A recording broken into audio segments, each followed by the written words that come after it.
Welcome back. It's season 2 of My Pop 5, and it's so good to be back. We have an awesome season of guests coming your way. In the first season of the show, I had the chance to interview a bunch of my really talented friends, and that was so much fun, and we came away with a season of incredible episodes. This season, we took a different approach, though, and I reached out to artists and creatives who we've long admired, but have been complete strangers, and the results were amazing. I can't wait for you to hear each of their stories and how pop culture impacted the artists that they are today. Today, we have Kate Dorff, an artist also known as Cherub Hands. Kate is one of my favorite singer-songwriters out there, and I'm blown away by their songwriting. We're actually entering with the tune of theirs, Red Light Room. I hope you enjoy it. Here is our interview with Kate Dorff. If the stars tell stories, and so can I. The beginning was good, the end was a lie. He said, baby, don't judge me, I'm a Gemini, and I can't decide. Hello, everyone. We are back. We're here in season 2, and we have an incredible guest today. Kate, thanks so much for joining. Hey guys, thank you so much for having me. I have to say, you were one of my favorite discoveries actually during the pandemic of sorts, I believe. And I wish I could remember exactly which tune it was, but I remember scrolling and you had covered, I believe, a Christian Lee Hudson tune or something like that on Instagram, and they reshared it. Yes. I was like, oh my gosh. So then I went and followed, and then your single Red Light Room came out pretty shortly after that. And I just fell in love with your tunes. And so I am just so honored to have you. And I've been such a fan. And I'm just so excited to talk to you about your Pop 5 today. That's awesome. I didn't know that it was the Christian Lee Hudson song that you first discovered me. So that's cool. Yeah, I'm a huge fan of his and that whole like genre of music. I just recently started putting out music almost a year ago, I guess. It was in October of last year. So it's been really fun.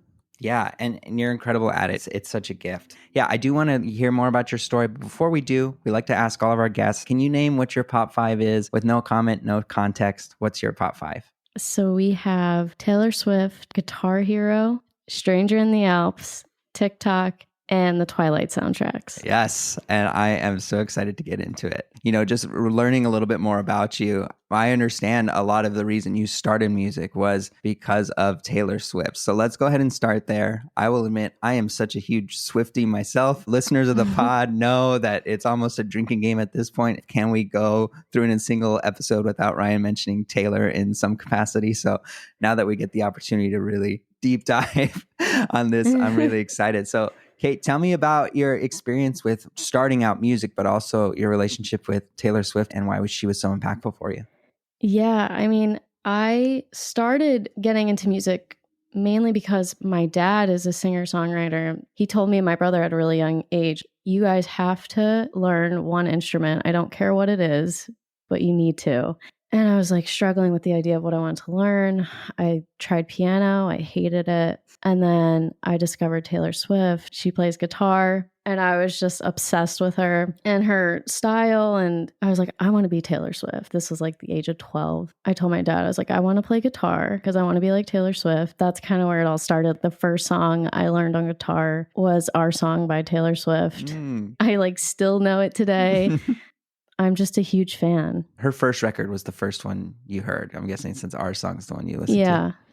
You posted a really cool Instagram story actually yesterday of like a rare find of a t-shirt that you had from when you were young. Can you tell that story? Yes, I have it in my dresser now because I was going through, my parents just recently sold their house. Mm-hmm. So I was going through all of my old boxes of t-shirts and I found so many old band tees and stuff. And I found the t-shirt I got at one of Taylor Swift's tours. I think it was the Fearless tour. And I was like, wow, this is incredible that I still have this. And I've worn it in the past month. I love it. It's kind of creepy. It's like 3 of her faces sort of like morphed together on the t-shirt.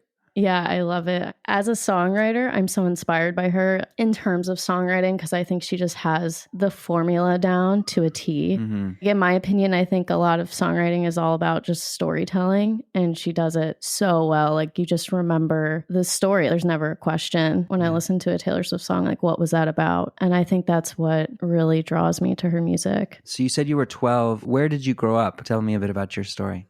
Well, I was born in Delaware. We moved around a little bit when I was growing up, but I mainly grew up in St. Louis, Missouri. So a lot different from the East Coast. I've spent most of my adult years on the East Coast at this point, but I grew up in St. Louis.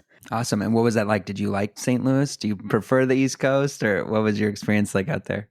It was a really good place to grow up. It's a cool city. I mean, I kind of grew up in the suburbs. It's not as exciting as the East Coast, I would say. But like as a kid, it was a good place to grow up. It's a big sports city. Everybody's really nice in the Midwest, which is a lot different from New York, I would say. But it was a really good place to grow up, but I definitely prefer the East Coast, I think. Sure. As it pertains to Taylor, it sounds like you kind of found her roughly close to like a similar time frame in terms of her subject matter. I know for me, that first Taylor record came out when I was mid high school, maybe I was a sophomore or something like that. And it sounds like for you, you were younger. And so I imagine, some of the subject matter in terms of whether it's our song or as you're growing up, you got to kind of grow up with Taylor in terms of life events that were happening and the subject matter she was writing. So is that what you think drew you to her, is how much you felt the subject matter and how much it related to maybe what you were going through at that time?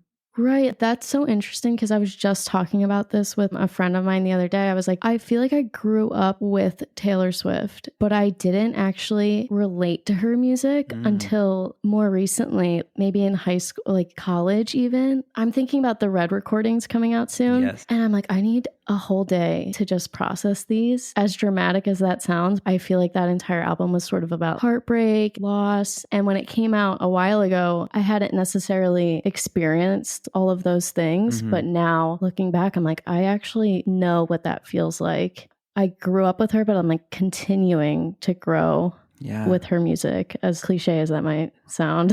I think that's one of the beautiful things about music, right? Sometimes it can hit you in a certain way and then you revisit it years later. And the tracks that hit once before maybe don't hit as hard as they used to, but now you hear something else and you're like, that story, I had never lived it. But now that I've had these life experiences, it's like, oh, this one hurts a little bit more than maybe what it used to. Yeah. And it's so crazy how music works that way. But it's also the beautiful thing about it. I agree. I'm so excited for Red to come out again.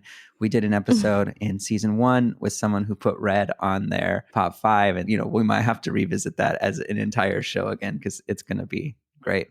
Oh, yeah. Well, All Too Well is on that album. That's probably my favorite Taylor Swift song of all time. I can't wait to hear it. And Phoebe Bridgers is going to be on that album, which I'm very excited about. Oh, I know. And we'll get to that here in a minute. I want to, also ask, when you're thinking about Taylor, did you have moments where you fell in or out, or have you been stand throughout, or were there moments where you're just like, this record maybe didn't hit for me as much as the others? It's interesting. I feel like I've always been very into it. There were times where some albums, it was like every track I was obsessed with.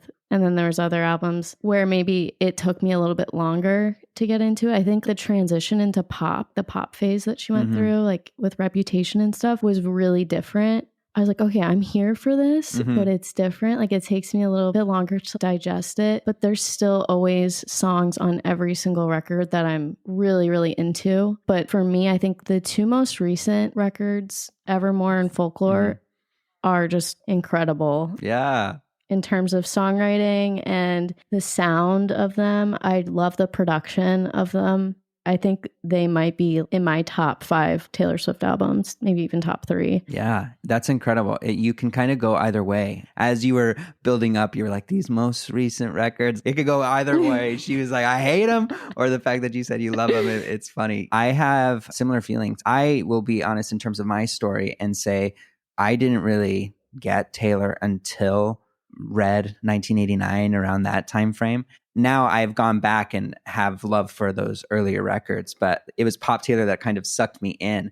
But yeah, the kind of career arc that you followed and then the different musical genres and the fact that she's able to pull them off and hit them so well is awesome. She can do anything. It's incredible. Yeah, you would think, when you have trap beats and you're rapping with Ed Sheeran on a record, it wouldn't smash. But Reputation, you go back and listen to it and there's so many songs on that record that you're just like, damn, she killed it. I think like if it wasn't Taylor Swift, people would have eaten that record up. But because they were expecting something different, Reputation was so polarizing But yeah, man, that record, I went back and listened to it and it's just fire from top to bottom for me. No, absolutely. I think it's really awesome that she's able to do it with the quote unquote reputation that she has. Even I think a lot of people, like you said, they expect something from her or they just discount her altogether. But even if it's not the sound that you like, I think just listening consciously to the composition of her songs and the songwriting, it's ignorant to even say that it's not good. It's so good. She has it down. Agree. I know when you started, at least according to your bio, you were determined to learn every Taylor Swift song. Were you successful in that endeavor? No, but I would say if I wanted to, I could. It's one of those things where you pull up ultimateguitartabs.com and you're like, okay, I'm going to play this song today, but I don't necessarily do that so much anymore. I think when I was like learning guitar, I was like, I want to learn all these songs, how to play them exactly the way they sound.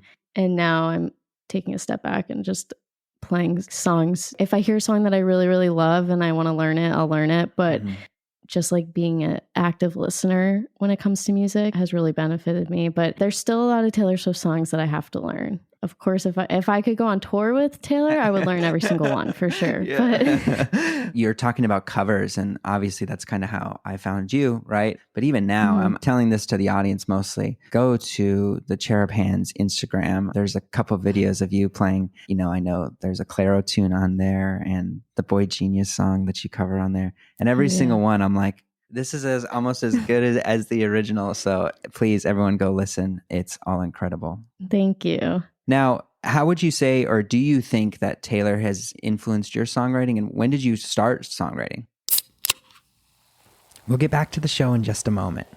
We're pausing for a brief moment because we want to talk about some ways you can help support the show. The truth is, you're already supporting just by listening. But in season 2, one of our biggest goals is connecting with you. So if you're interested in helping us out, here are some ways you can support. Number 1, rate and review on Spotify or Apple Podcasts. Number 2, follow us on Instagram at MyPop5. And number 3, share your favorite episode or the show with a friend and tag us when you do. Art is at the center of what we do here, and I mentioned we want to connect with you. So if you share the show with a friend and let us know, we're going to pick someone every week and buy you that vinyl, book, or movie that's been sitting on your wish list. Anyway, thank you so much for listening, and we'll get back to the show.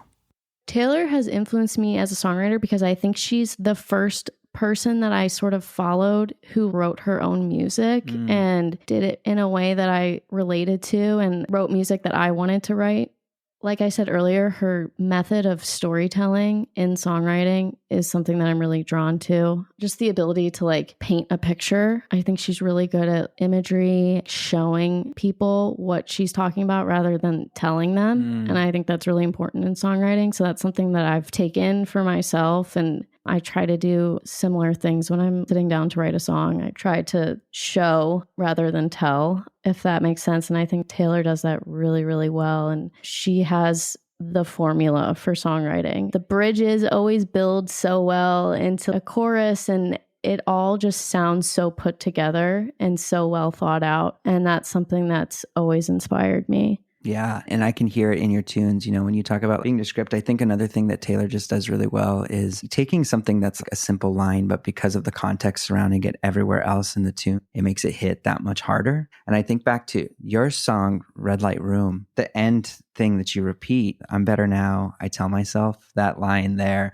On paper, I don't necessarily get it, but when you listen to the atmosphere and the rest of the song, when you get to that point, my heart hurts, and I want to sit there. And I think that's where I heard some of the influence in terms of taking these lines and with context, just how much more impact they can have. Well, it not being something that needs to be esoteric in nature, right? It's just something that hits and feels good and relates. And so I definitely heard that influence for sure.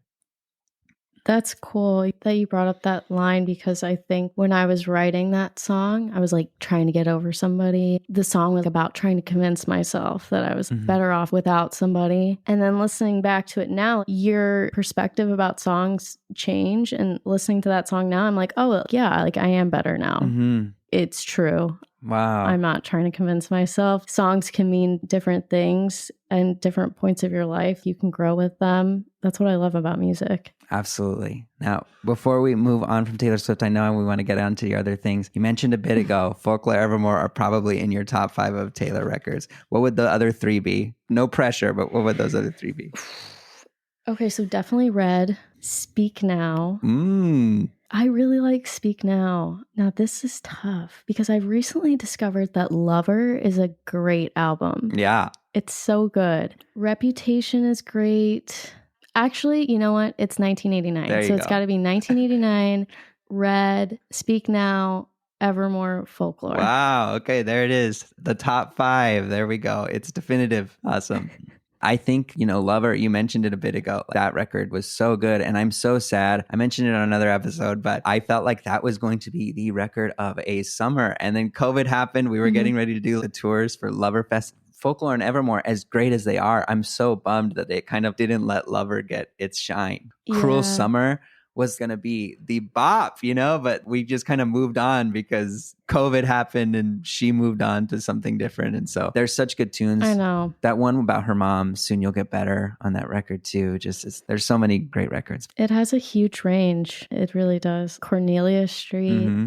Paper Rings even. Paper Rings, so good. Yeah. I love that you're so into Taylor Swift. This means so much to me. Like talking my girlfriend is not into Taylor Swift, and I'm trying so hard to get them into it. And it's a battle, but I'm working on it every day. So I appreciate this. Yeah, no, I feel like there's a Taylor track for everyone. So you just got to try a little harder. You'll find one that finally gets them in. Maybe it'll be like Delicate or something like that just is like, this is the one. But yeah, we'll see. Yeah, absolutely. There's a Taylor record for everyone. I'll say one little thing I've always done because I'm a huge Taylor fan, these little games. One thing that I challenged my friend to, you're not going to have to do this now on the podcast, but just for yourself, I did 2 things. The first one that I loved doing was if you had to make Folklore and Evermore one record, eliminating songs because it was one project. That's the way I viewed it. Is these are like sister albums or like an extended cut. Right. And so I made one version with my favorite flow and version of it, and I called it Folkmore, and I posted it last year. So that's one challenge. And then the other one that I challenged a friend to do was you have to make a 11-track Taylor record,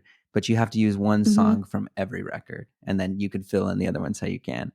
Wow. And so after this, I'll share you mine so far that I have for my Taylor playlist. Definitely something Send you have to it to do. me. Yeah, I'm curious what you chose, and that'll be like a fun project for me to sort through everything and really go through her discography. So I'm excited for that. Yeah, that's the hard part too, is because I have favorite tunes, but then when I put just the favorite ones in, it didn't flow well. So then I was like, oh, if I'm making this record, it needs to flow. So maybe I chose a less favorite song because it flowed better into the next track. It's a challenge, but I geek out about dumb stuff like this. And so I hope you appreciate it too.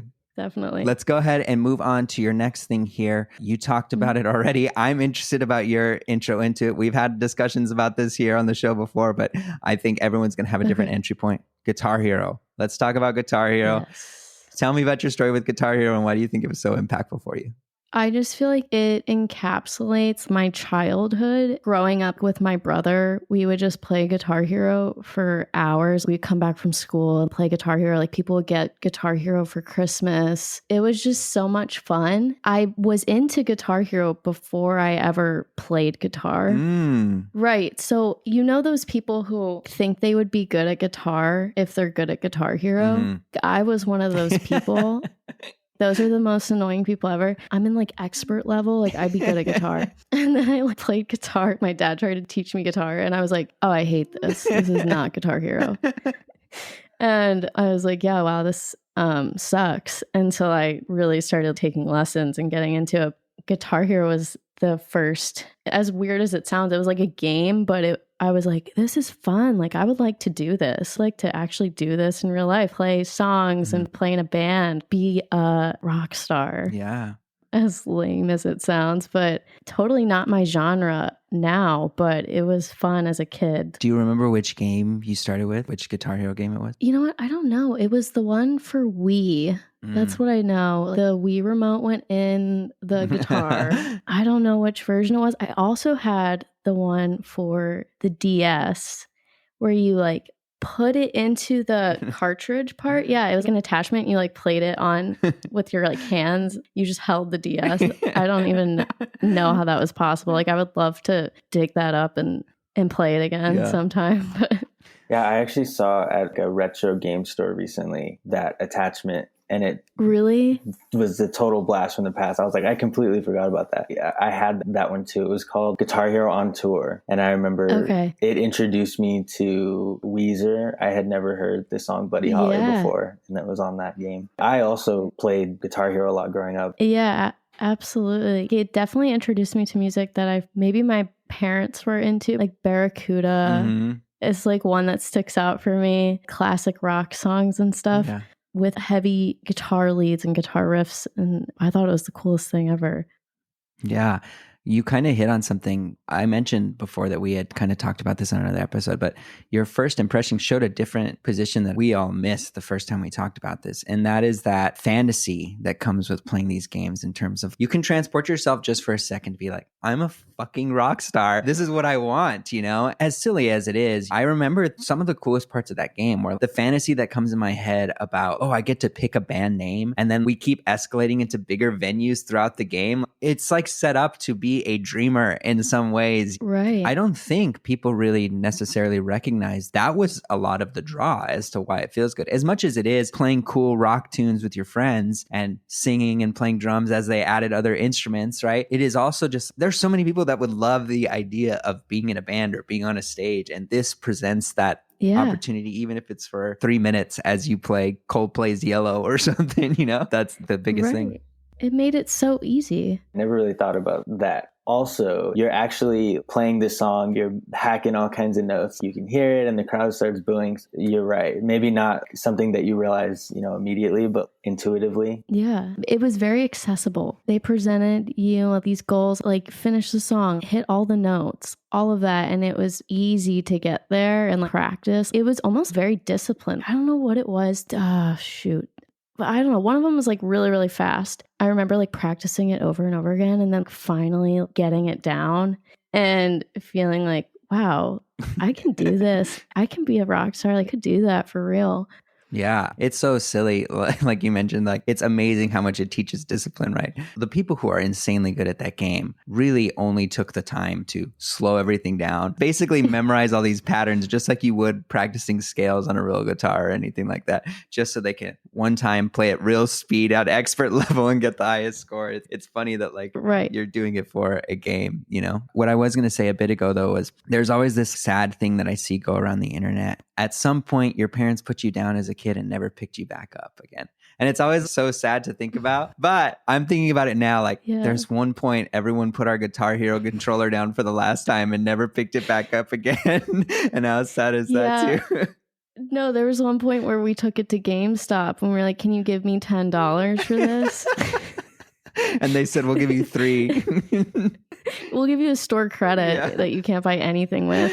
Oh, how sad. I actually did play it recently. I just took a trip. I was up in the San Francisco area. I don't know if you're familiar or have been to San Francisco, but they have this place in San Francisco called the Ghirardelli Square. And there's a big Ghirardelli chocolate factory and a bunch of shops and restaurants and things. And in that little square, they had a little mini golf and an arcade. And in that arcade, in big, bright box, it was Guitar Hero. And so me and my buddy that I was with in San Francisco about a month or so ago, we just sat there, coins after coins, just playing Guitar Hero for probably about an hour. And it was nice to get nostalgic with it. I've seen that before in a few arcades. They have Guitar Hero now. And everybody's like, oh my God, Guitar Hero. They want to play it so bad. It's like a very nostalgic thing. I love that. No, it really was like a cultural moment.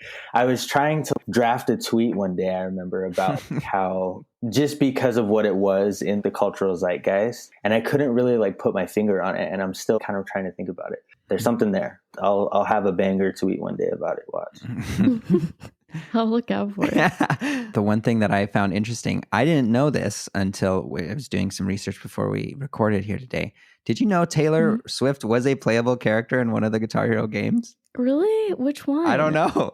I was just looking it up. I totally would have done that. That's like worlds collide. That would have been the best of both worlds. I know. I need to look it up Animal after Cannibal. and see if there's even just like video of it or something just to see what she looked like. Because I mean, at that time, I imagine it had to have been Country Taylor days, right? So she had some. He has like acoustic guitar and like the glitter dress, or the sequin dress. Oh gosh, that's so funny. So let's go ahead and move on to your next one here. I'm going to skip around in a little bit different order just because I think it relates here with some of the rock music and stuff. It's also how I found Muse, which was part of these soundtracks. Let's talk about the Twilight soundtracks.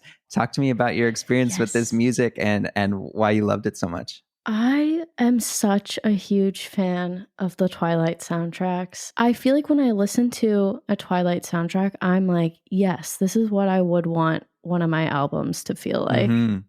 If I get to make an album at some point, those vibes are just so good. There's something about it. They're all different artists, of course, but when you put it together and listen to it holistically, it's kind of edgy, kind of dark, but very simpy. You know, it's good music for when it rains. It's great music. There's great songs on those tracks. There's a lot of Paramore. One of my personal faves is Flightless Bird, American Mouth. Oh, it has to I think be. that's an Has Iron to Wine be. song. Yeah. And then Muse, Supermassive Black Hole is just, I get so pumped up by that song. It just does something for me. I'm a huge fan of those soundtracks. Yeah, you have to be. I think, I went back and listened and I was just like, holy shit. I forgot, one, how good they were, like how many good songs were on almost every single soundtrack. Twilight had 4 or 5 songs and I'm like, oh my gosh, so great. The main Bella's Lullaby, soundtrack instrumental is beautiful. There's so many. It's so beautiful. Yeah, everyone. Then Eclipse, I went to that one. I'm like, bangers, bangers, bangers. After this movie came out, I think I have a really big family, but one of my distant cousins or something got married. And I legitimately think they asked their DJ to play Breaking Dawn Part 1 soundtrack from top to bottom for their dinner part of the wedding. No complaints, because it is a perfect record for that experience. I support that. That might be me one day at my wedding, to be honest. I'll be disappointed if it's not at this point. Yeah, it's so good. I don't know what it is about it, but like whoever scored those movies, great job. I don't know. Yeah. I'm very pleased with it. Did you actually enjoy the movies? Twilight itself is, looking back now, toxic, right? But I love it. It's so toxic. Like, I've been rewatching them a lot. Me and my roommate, we rewatched the Twilight series, like from top to bottom.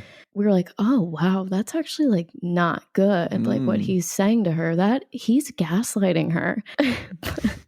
But we still love it. Like, we still watch it. We're still like so into it. It's funny, like growing up and like looking back at, why did I love that so much? Why was I so into this? What do you think it is?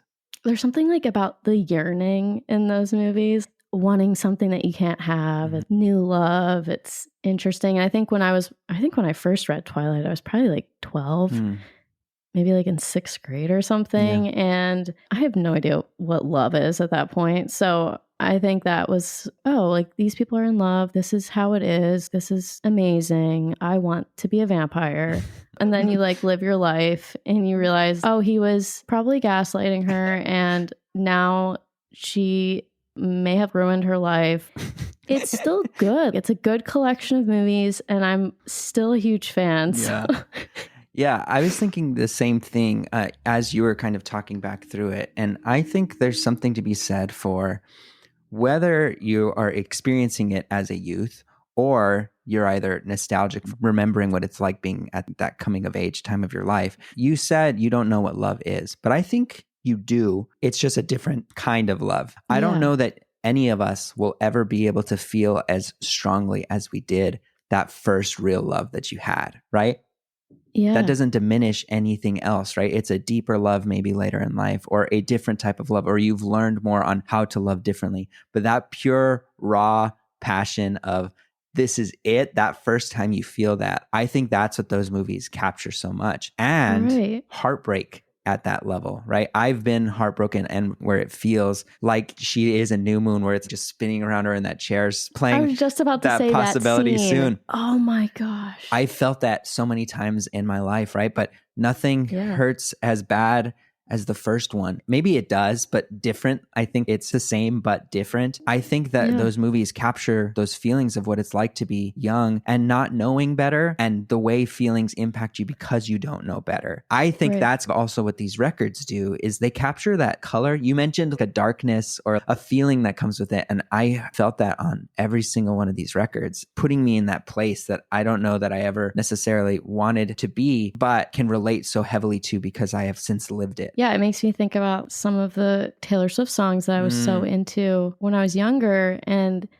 hadn't really felt it yet, but still was so attached to it. And then now listening back to these records today, I feel that. I know what that feels like. And like you said, the first love thing, that's all Twilight is.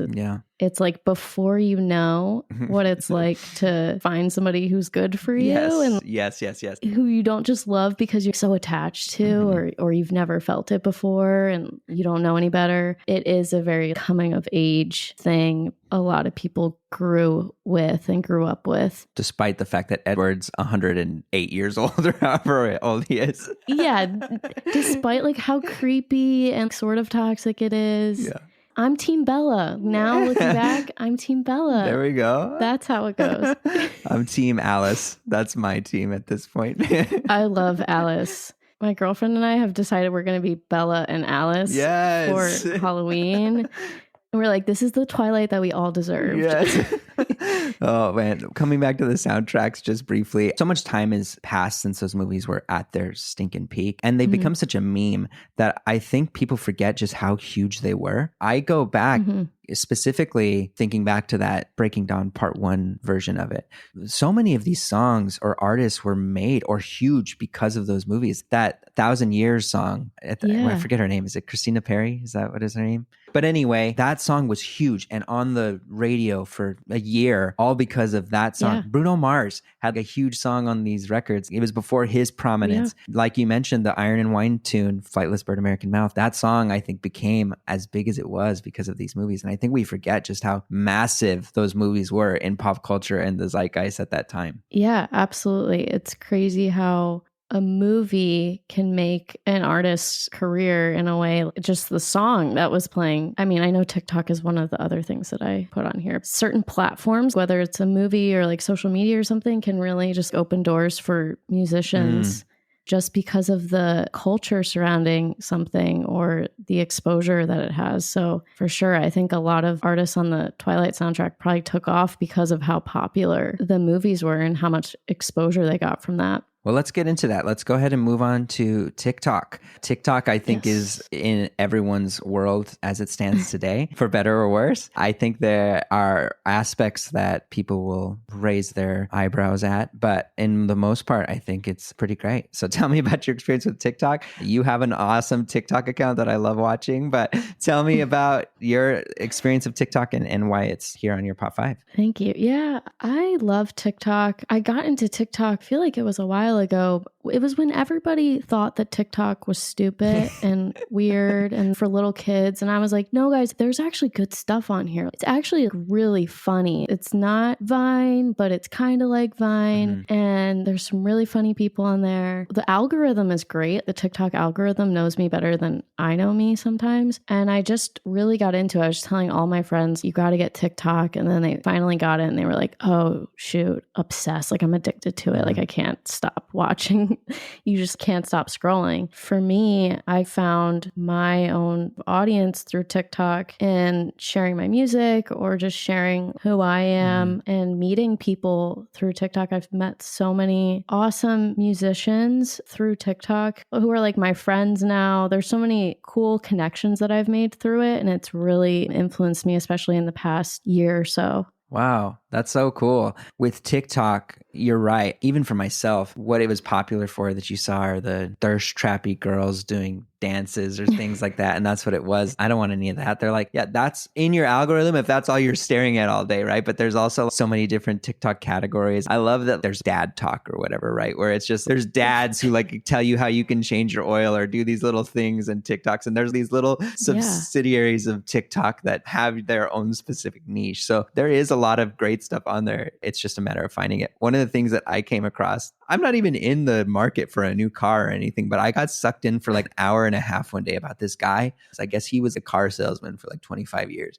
And he just gives you tips on how to haggle with your car salesman if you're buying a car. Oh, I love that. These are the questions you need to ask. These are the things you should avoid. This is what this type of financing is. And I'm just like, okay.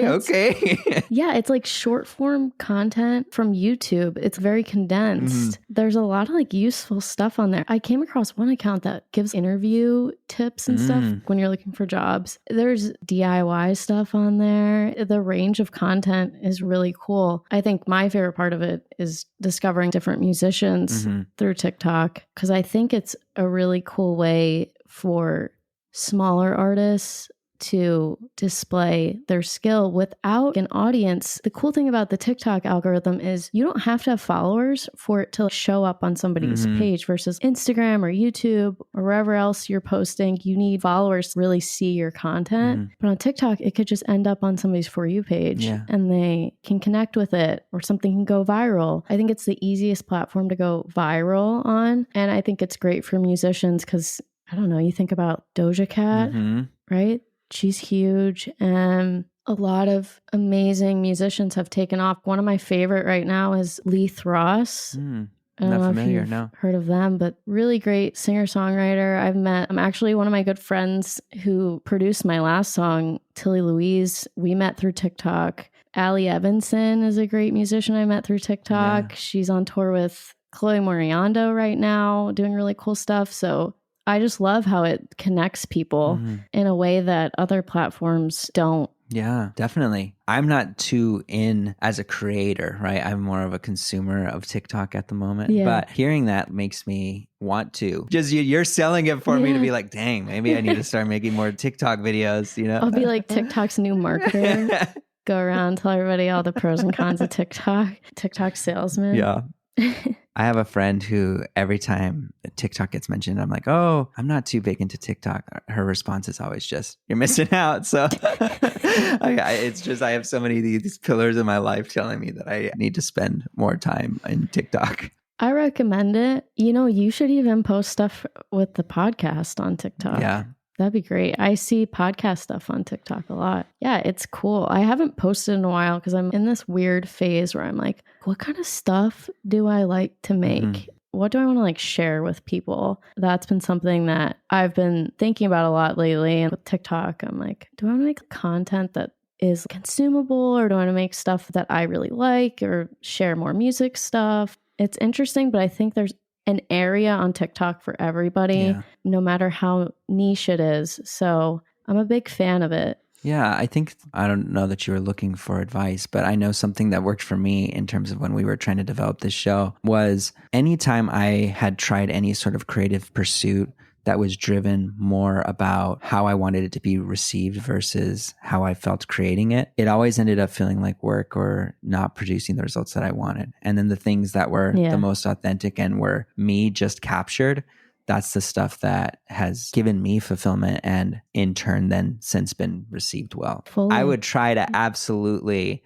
find something that you like doing. If you're just having fun and you can capture it, or you find something funny on TikTok, you would do it whether or not it's going to be seen on the internet. That's the stuff you got to just roll with. Yeah. It's sustainable. You can keep doing it. And it's not, how can I come up with something else that might be received well? Yeah, I totally agree with that. I think people know what authenticity looks like. We sometimes think people want to see something on social media, or they like this kind of stuff on social media versus this. But really, people just love authenticity at the end of the day. They love things that are raw and don't seem scripted. Yeah, just always trying to keep that at the forefront of anything that I'm making is really important to me. Yeah. Well, hey, let's transition here to someone who is the most real, the most authentic. One of my favorite people and artists ever, Miss Phoebe Bridgers, and her record, Stranger in the Alps. That's her debut record. I think it's a perfect record. No skips on that record, but tell me about your experience with Stranger in the Alps and why you love it so much. I am a huge Phoebe Bridgers fan. She is probably my favorite songwriter at the moment. Very influential for me discovering her music. You know when you like hear a song or a collection of songs maybe, and you like get goosebumps immediately, and you realize you've never heard anything like it before. That is how I felt when I listened to this album for the first time. The best way I can describe it is sort of like when a puppy hears a noise they've never heard before and like their ears go up and their head tilts a little bit. It's like that feeling like, whoa, what is this? I don't know if I've ever heard anything like this. I remember exactly where I was when I first listened to the album. I was driving home from college, 2018 fall. It was around this time of year. I was just completely disassociating. I was like, whoa, this is allowed. People write music that is this raw and specific. Yeah. And I was really intrigued by it. You kind of nailed it. Like as you were talking about it, I started getting those chills again, just thinking back. One, understanding how you said it impact you, because I know I felt the same way. Do you have any, probably like trying to pick a favorite child, but do you have moments on the record or specific songs that resonate with you the most? Funeral hit me the hardest, I think, because I'm really into sad music, right? But that was the first time I heard a song where I was like, whoa, she's really telling us how it is. Yeah. This is sad. This is really sad. That one was dark. It hit me harder than probably the rest of them. Would You Rather is really good. I mean, Motion Sickness, I always go back to that one. I know it's so basic to pick the most popular song, but that is a great song. I just saw her live a few weeks ago in Philly, and it was amazing just hearing everybody sing along to that song. It was so fun. Scott Street. Yes. Great song. I love them all. I'll just name every single track. That's what I was about to say. It's no skips. So every single one, you're just like, yeah, this is amazing. I'm going to say a couple things just so the audience has some context. Funeral, the song that was listed first, there's a line in there. And I think it captures the feeling this whole record. And it's just, Jesus Christ, I'm so blue all the time. And that's just how I feel. Yeah, it's an immense sadness that can't really get past both sonically and lyrically throughout the course of the record.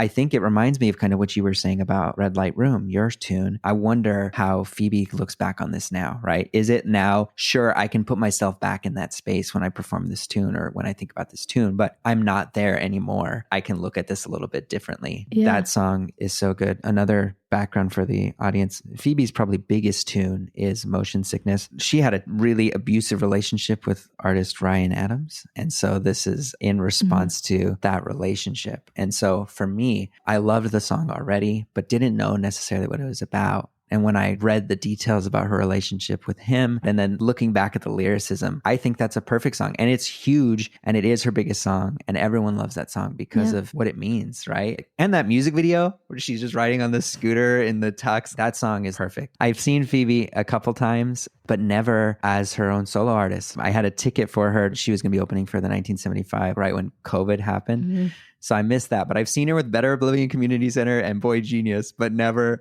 her own solo act. So I have tickets. She's coming to LA this month. The whole Pop 5 crew is going. So we're really excited about that too. Good. You guys are going to love it. It's such a good show. I also saw her with Better Oblivion, and her and Connor were amazing together. I didn't get to see Boy Genius. I'm sure that was incredible. I'm very jealous. A great performer. It's not even about the performance per se.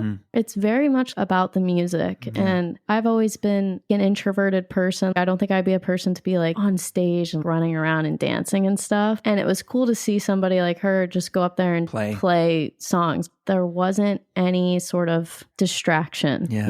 It was very, very good.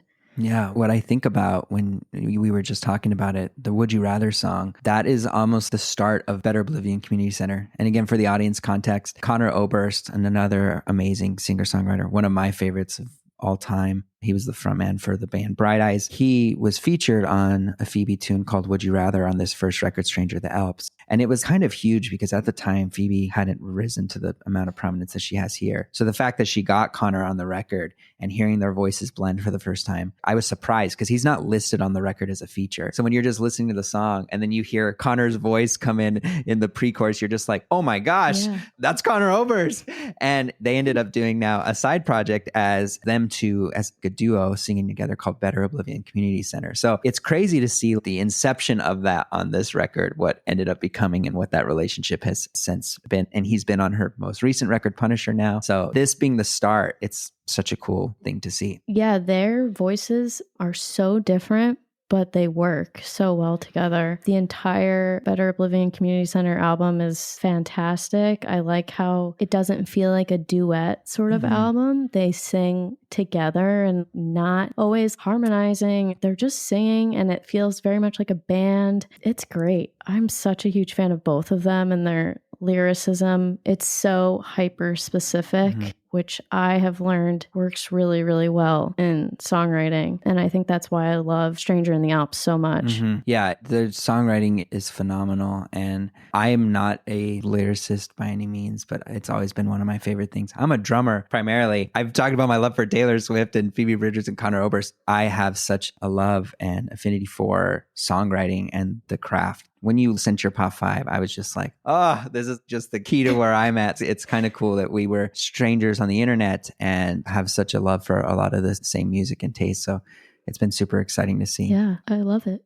We want to get you out of here. I know we've taken a lot of your time today, but before we go, we do like to ask everyone 5 rapid fire questions. Okay. So the first thing here, Kate, if you could be on any reality TV show, which one would you choose? Oh my gosh. Definitely The Real Housewives of New Jersey. Okay. That's my guilty pleasure is reality TV shows, especially the housewives shows. I watch them with my mom sometimes and I would just love to be there and just witness the chaos. It does something for me, as sick as it is. I just love it. That's amazing. One of our producers and helps run social, her name's Brianna. Same thing. She's just almost every time I catch her having lunch or something, watching something on her phone, she's trying to sneak that she's watching some sort of Real Housewives or something, but she loves it. So that's so funny. As she's listening back to this, she's going to eat that up. That's great. Okay, next one here. If people have never consumed any of your pop 5, what is the one that you'd want them to go experience right now? Oh boy. I'm going to say Stranger in the Alps. Give it a listen. If you haven't, I try to tell everybody to listen to Phoebe if they can. I think it's life-changing. Yes, absolutely. I would second that. Okay, you can keep 2 and only 2. The Boy Genius record, the Better Oblivion record, or Punisher. You can only keep 2. Only keep 2.